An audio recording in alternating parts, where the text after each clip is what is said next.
अल्लाह की बनाई इन पक्षियों की आवाज से सुनकर आप या तो हंसेंगे या डर के मारे भाग जाएंगे। नंबर 1, पीहा। इसकी आवाज को स्लो मोशन में करने पर ऐसा लगेगा जैसे कोई एम्बुलेंस या पुलिस की गाड़ी हो। Number 2, white billboard. ये अगर किसी शेर में जाकर आवाज लगाए तो शेर के लोगों की रूह कांप जाए, क्योंकि इसकी आवाज बिल्कुल वार्निंग सायरन की तरह है।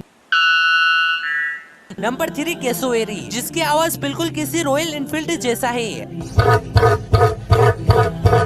बेशक अल्लाह जबरदस्त बनाने वाला